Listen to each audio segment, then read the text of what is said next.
Celebrity मंडळी shooting व्यतिरिक्त कुठे बाहेर जातात तेव्हा त्यांना अनेक अनुभवांना सामोरं जावं लागतं.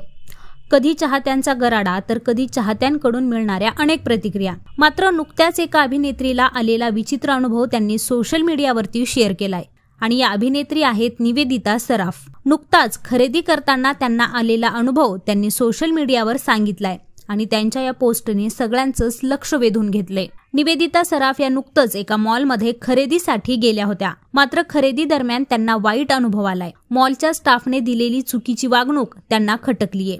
याविषयी खंत व्यक्त करताना त्यांनी नेमकी घटना या पोस्टमध्ये लिहिलीये आणि त्या लिहितात की, नमस्कार, मी इन्फिनिटी 2 मालाडमधील मॅक्स स्टोअरमध्ये गेले होते. तिथं असणाऱ्या समोरच्याशी बोलायलाही तयार नसणाऱ्या कर्मचाऱ्यांचा मला खूप वाईट अनुभव आला. तुम्ही खरेदी केली किंवा नाही याची त्यांना पर्वा नव्हती. तसंच ते मदत करायला सुद्धा तयार नव्हते. एक मुलगी बाहेर आली आणि तिने तिथे कामाला असणाऱ्या दुसऱ्या मुलीला सांगितलं की तिच्याकडे वेळ नाही आणि ती निघून गेली. जेव्हा एका व्यक्तीने मला ओळखलं की मी कोण आहे तेव्हा त्याने माझी माफी मागितली आणि मॅनेजरला बोलावलं. मला चांगली वागणूक यासाठी नको होती कारण मी एक ओळखीचा चेहरा आहे, पण मला एक सामान्य ग्राहक म्हणून चांगली वागणूक हवी होती आणि मी त्यासाठी पात्र सुद्धा आहे आणि त्या दुकानात पाऊल टाकणारी प्रत्येक व्यक्ती देखील यासाठी पात्र आहे आणि त्यांनी सगळ्यांनाच अशी चांगली वागणूक दिली पाहिजे. निवेदिता सराफ या अनेक वर्षांपासून अभिनेत्री म्हणून लोकप्रिय आहेत. चित्रपट आणि मालिकांमधील विविध भूमिकांसाठी प्रेक्षकांनी त्यांना चांगलंच पसंत केलंय.